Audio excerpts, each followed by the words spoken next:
Hi everybody, Mike with Enviroscape LA. So here we are.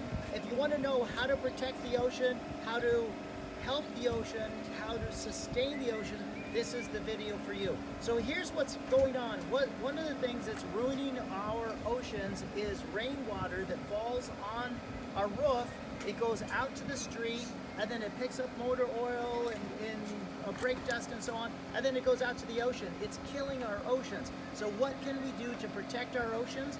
Well, I'm here to one of our latest project where we're taking the roof water that goes here, and in the past it used to go into a drain and go out to the street. Well, we're diverting it. We actually have built a system here. This is a rainwater diversion system. So we're going to fill this hole up. But before we do, I wanted to make this video so you can see. So we're diverting, instead of going straight out to the street, it's actually going into this eco rain box that we call it, or they call it a tank.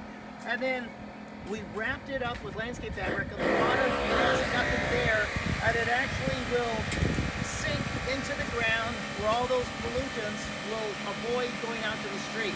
Then, if we have a 5-day rain event and the ground is saturated, if we have excess water, then it'll go out to the street. But historically, Los Angeles only has averaged about 14 inches of rain a year, historically, so we don't have a lot of rain. So this is going to handle most everything that falls on the ground. So this is just a tip, it's an idea. If you want to help the ocean, do it by responsible landscaping. Mike with Enviroscape LA signing off. When you think of permaculture, saving the ocean, think Enviroscape LA.